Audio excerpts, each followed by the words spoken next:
Kwa sisi wanawake tulinyanyasika sana, kwa sababu kuna wengine tuliwekwa ndani.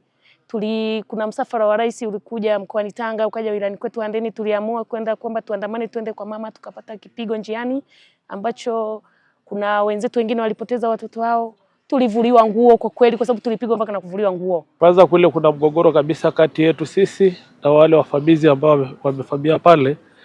Katika tume walisahau kitu kimoja, kwa sababu pia katikati ya hiyo ripoti wahanga katika jamii pia niliona makundi ya watu wenye ulemavu, hususan kwa sisi ambao tuna mahitaji hatujaguswa kabisa kuonyeshwa kwenye ripoti, lakini wahanga namba moja ikiwemo katika familia nakotoka. Mimi ni mtu mwenye mahitaji maalum, lakini jamii yangu au kwenye familia yangu be separated kwa sababu hiyo changamoto, lakini haikuni consider au haikuniangalia kwamba ni mtu ambaye ndapata athari gani. Kukutana hapa ilikuwa ni kufanya tathmini ya kuhusu ripoti ya tume mbili ambazo Mheshimiwa Rais aliziunda kwa ajili ya kutathmini masuala ya ardhi na masuala ya zoezi la uhamaji ndani ya wilaya ya Ngorongoro, kwa maana ya tarafa ya Ngorongoro. Kwa majina naitwa Sauda Selemani Kimweri, mkazi wa mkoani Tanga, wilayani Handeni, kijiji cha Msomera. Nipo hapa kwa ajili ya kikao ambacho nilishirikishwa kwenye hili shirika, lakini kikweli ni kwa ajili ya jinsi ya kufahamu tume ilivyowasilisha mapendekezo ambao walikuja kututembelea katika kijiji chetu.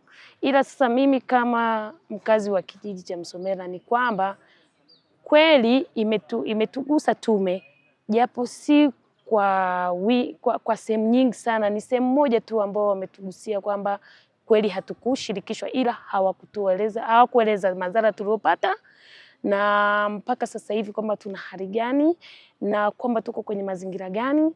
Kwa nafikiri hilo mpaka sasa hivi hatukuliona katika yale mawasilisho ya ile tume iliyowasilisha kwa rais.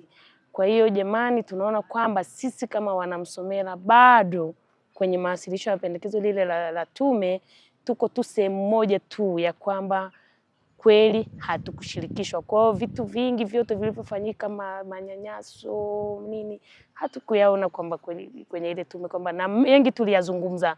Tuliongea mambo mengi sana, lakini mengi yalikatwa. Kwa hiyo tumeona tu la kwetu iliyowasilishwa ni moja tu kwenye hiyo tume iliyowasilisha kwa rais. Tumewasilisha kwanza ilikuwa ni unyanyasaji ambao mara nyingi sana kwa sisi wanawake tulinyanyasika sana, kwa sababu kuna wengine tuliwekwa ndani. Kuna msafara wa rais ulikuja mkoani Tanga, ukaja wilayani kwetu Handeni, tuliamua kwenda kwamba tuandamane twende kwa mama, tukapata kipigo njiani ambacho kuna wenzetu wengine walipoteza watoto wao. Tulivuliwa nguo kwa kweli, kwa sababu tulipigwa mpaka na kuvuliwa nguo. Mambo yaliyotusukuma kuandamana ni kwamba baada ya kupokonywa ardhi yetu tulijaribu kwenda kwenye viongozi mbalimbali, ikiwa serikali za kijiji, serikali za wilaya, serikali za mkoa, lakini pia hatukupata mafanikio. Kwa hiyo bado tukaona kwamba ni njia ya kwenda wapi? Mpaka kwa rais. Na bado pia hata kwa rais hatukufika, ndio tukapata na manyanyaso hayo ambayo tulipigwa. Unaona, tulivuliwa hizo nguo, wengine walipoteza watoto baada ya kuona kwamba mtaenda kutumwagia unga wetu. Maana neno ndio walitumia kwamba mtaenda kutumwagia unga wetu. Kwa hiyo yote hatukuyaona.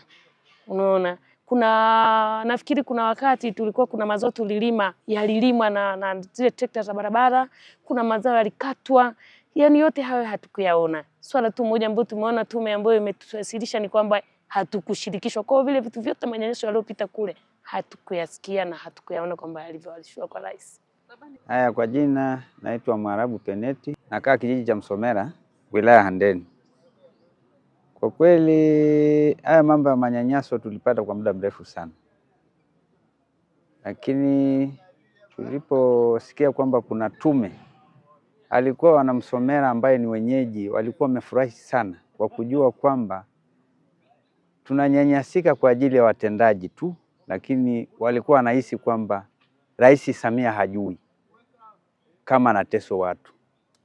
Kwa hiyo kulingana na ripoti tuliyoona, wamefunja moyo sana kwamba hatukutendewa haki.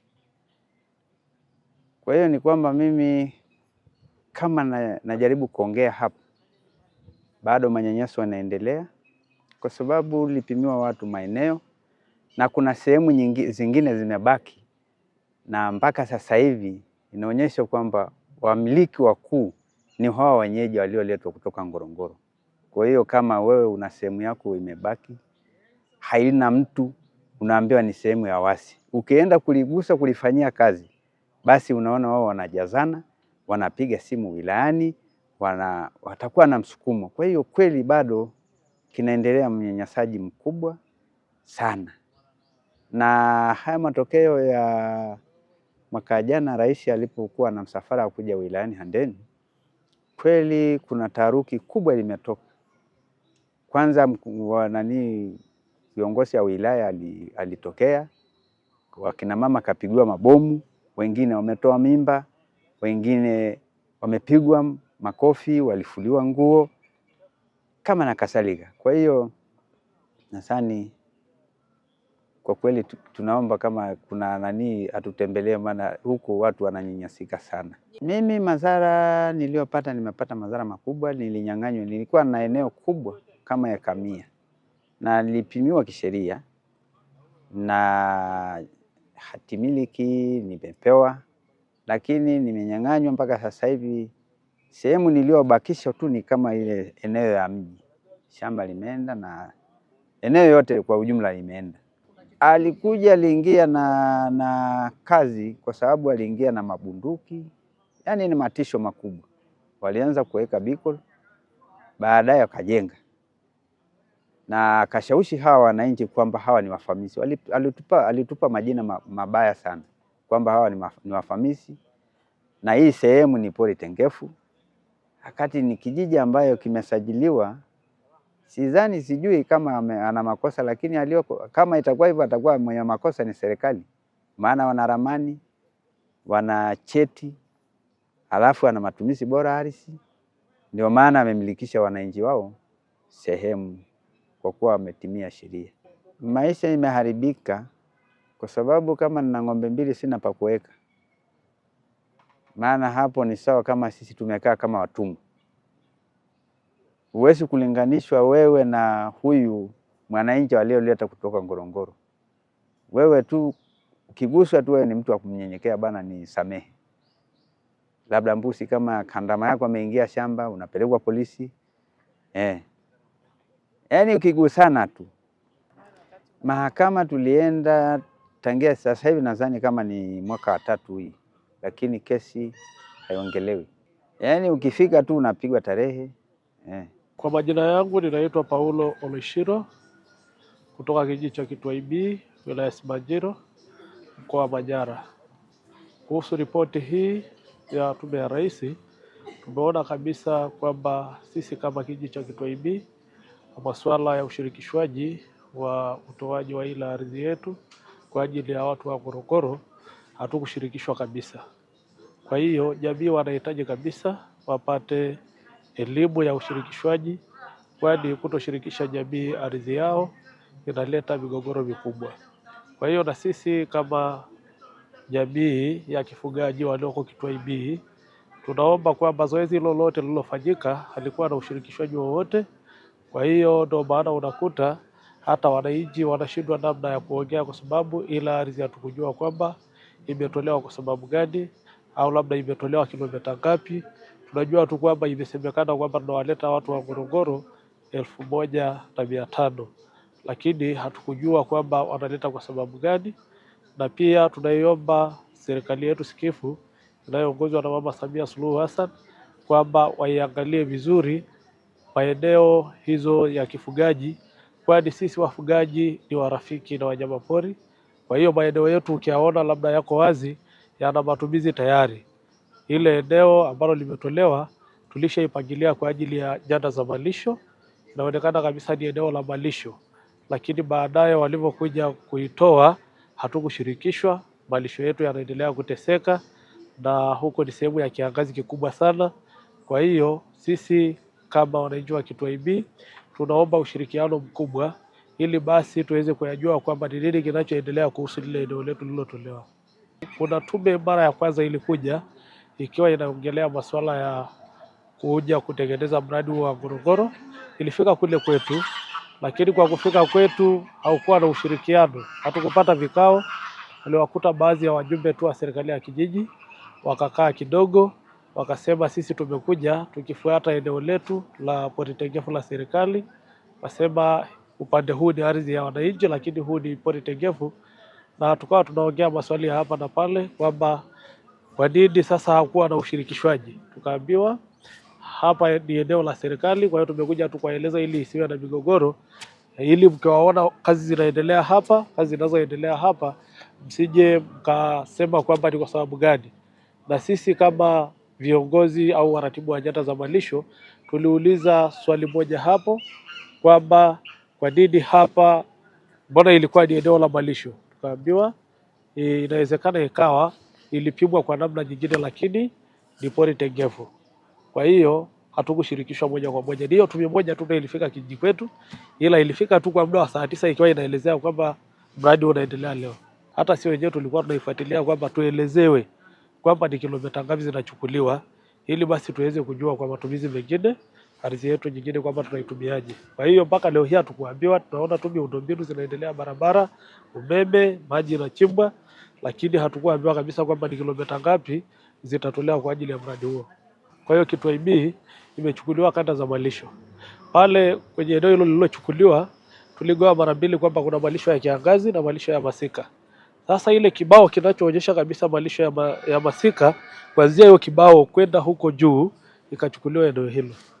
Kwa hiyo ni eneo la malisho kwa ujumla kipindi cha masika. Eneo hilo ndio tukavamiwa pale sehemu ya Lapade, lakini tulipovamiwa pale hapo ndani ndio mradi ukaingia katikati yetu na wale wafamizi. Kwanza kule kuna mgogoro kabisa kati yetu sisi na wale wafamizi ambao wamefamia pale.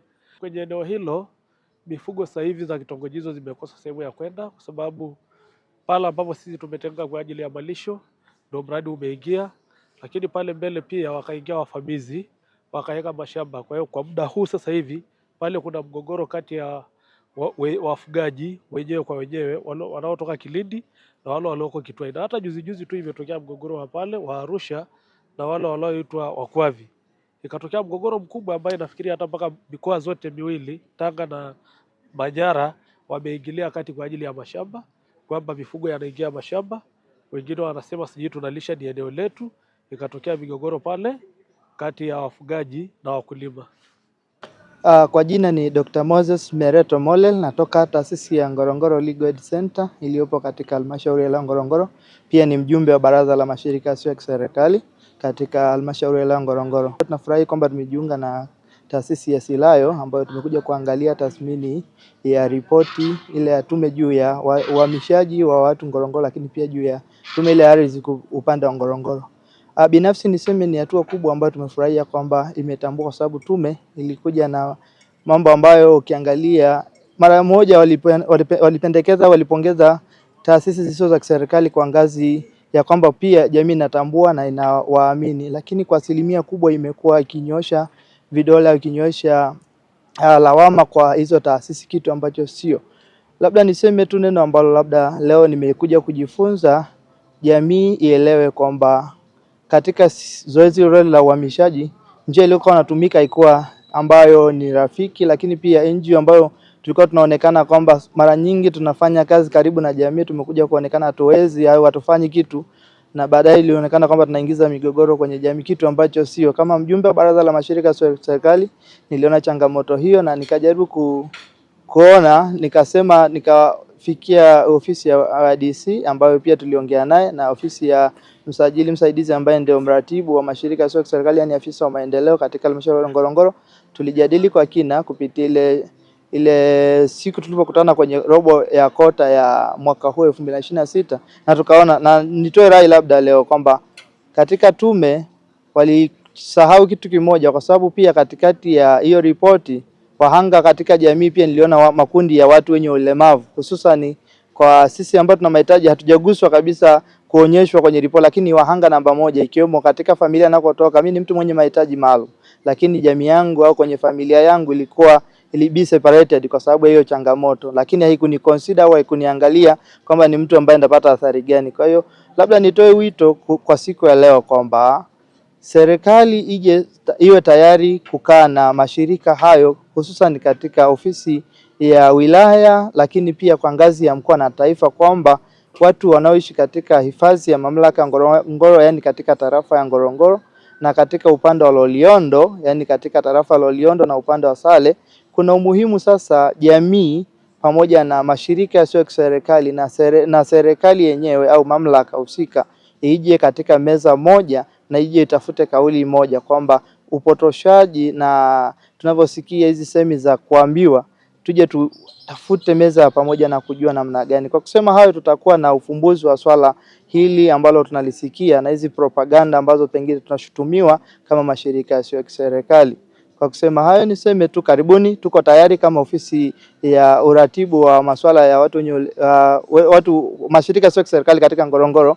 Kama mimi mratibu au mjumbe wa baraza katika wilaya Ngorongoro, niko open na niko tayari, lakini pia kwa mashirika au kwenye taasisi ambayo tunafanya masuala ya msaada wa kisheria ni Ngorongoro Legal Aid Center, tuko tayari kushirikiana na mashirika mengine hususan katika wilaya Ngorongoro na kwa mkoa wa Arusha, lakini kwa Tanzania kwa ujumla. Asante, mimi naitwa Odero, nafanya kazi na shirika la Silao ambao ni shirika linalofanya utetezi wa haki za binadamu. Leo tumekutana hapa kama mashirika yasiyokuwa ya serikali ambayo yanafanya kazi shughuli zake katika wilaya ya Ngorongoro, Longido, Simanjiro, Kilindi, Handeni na Monduli. Na lengo la kukutana hapa ilikuwa ni kufanya tathmini ya kuhusu ripoti ya tume mbili ambazo Mheshimiwa Rais aliziunda kwa ajili ya kutathmini masuala ya ardhi na masuala ya zoezi la uhamaji ndani ya wilaya ya Ngorongoro, kwa maana ya tarafa ya Ngorongoro. Kwa hiyo tume ile ilifanya tathmini katika suala la uhamaji lakini vile vile suala la tathmini ya ardhi katika tarafa ya Ngorongoro, tarafa ya Loliondo na tarafa ya Sale. Sasa tumekubaliana kama mashirika ambayo tumekusanyika hapa, baada ya kupitia hiyo ripoti, tumeona mambo chanya katika ripoti, kwa maana sehemu ya NGOs, kwamba tume imekiri kwamba NGOs zinaheshimika, zinasikilizwa na wananchi wana imani nazo. Lakini kwenye hiyo ripoti vile vile NGOs zimenyoshewa kidole kwamba zinachochea propaganda na zinakwamisha zoezi au program za serikali za uhifadhi endelevu. Sasa kama wadau tumekusanyika, tumepitia ripoti, mapendekezo ya tume, na tumeona kwamba ipo haja kwa azimio ambalo limetokea kwamba kuna haja ya kukutanisha makundi yote, makundi ya jamii, makundi ya watu wa uhifadhi, makundi ya serikali pamoja na NGOs, ili kuweza kuzungumza juu ya hii ripoti, ili kuweza kuzungumza, tukishazungumza pamoja na kuweka mikakati pamoja. Kwa hiyo hilo ndo azimio ambalo tumetoka nalo hapa, na kwa wito kwa jamii ni kwamba jamii vile vile baada ya kujadiliana tumekubaliana kwamba jamii ikutane, ijadili hii ripoti ili kuweza kuona ni namna gani hiyo ripoti imegusa hiki, imegusa hiki, imegusa hiki, na namna gani ya kuweza kufanyia hiyo kazi ripoti. Kwa vile leo ndo tumemaliza kikao chetu leo, kwa hiyo tutaandaa ripoti na tutashare hiyo ripoti na wadau mbalimbali. Baadaye tutafanya mazungumzo na wenzetu serikali ili kuona namna gani tunaweza tukakutana nao ili tukutanisha hayo makundi yote niliyosema, makundi ya watu wa uhifadhi, makundi ya mashirika yasiyokuwa ya kiserikali, serikali yenyewe pamoja na wawakilishi wa jamii.